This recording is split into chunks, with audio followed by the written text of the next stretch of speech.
നമസ്കാരം. കേരളത്തിൽ വ്യാപകമായി റെയിൽവേ വികസന പദ്ധതികൾ ഇങ്ങനെ നടന്നുകൊണ്ടിരിക്കുകയാണ്.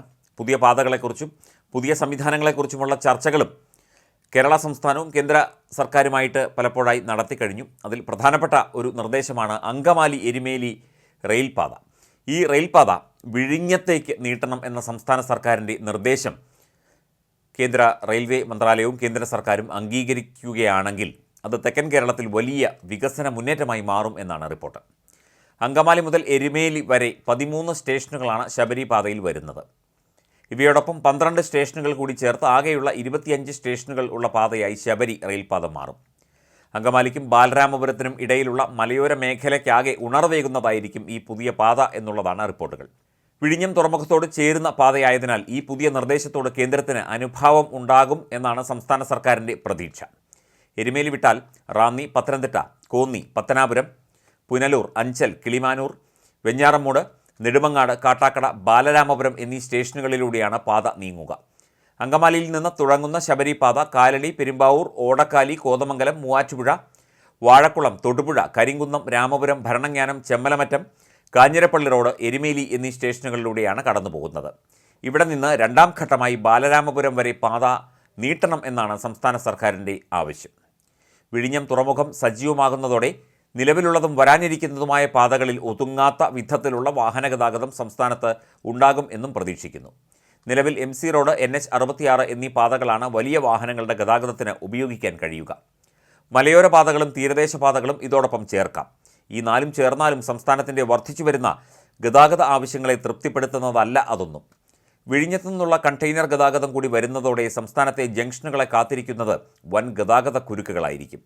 ഇതോടൊപ്പം ഓർക്കേണ്ട പദ്ധതിയാണ് ശബരിമല വിമാനത്താവളം. ഈ പദ്ധതി കൂടി നടപ്പിലായാൽ റോഡുകളിൽ തിരക്ക് വീണ്ടും കൂടും. ഇവിടെയാണ് എരുമേലി വിഴിഞ്ഞം റെയിൽ കോറിഡോറിൻ്റെ പ്രസക്തി ചൂണ്ടിക്കാട്ടപ്പെടുന്നത്. തിരുവനന്തപുരം നഗരത്തിൻ്റെ വളർച്ചയ്ക്ക് മാത്രമല്ല, പത്തനംതിട്ട, പുനലൂർ തുടങ്ങിയ മേഖലകളിലും ഇതര മലയോര മേഖലകളിലുമെല്ലാം ഈ പാത വലിയ മാറ്റം കൊണ്ടുവരും. വിഴിഞ്ഞം തുറമുഖത്തു നിന്നുള്ള നിർദ്ദിഷ്ട തുരങ്കപാത ബാലരാമപുരത്താണ് അവസാനിക്കുന്നത്. 9 കിലോമീറ്ററാണ് ഈ പാതയുടെ ദൈർഘ്യം. നിലവിലെ റെയിൽപാതയിൽ ചെന്ന് മുട്ടുന്നു വിഴിഞ്ഞം തുരങ്കപാത. ഇതേ സ്ഥലത്ത് തന്നെയാണ് എരുമേലി വിഴിഞ്ഞം പാതയും ചെന്നു ചേരുക.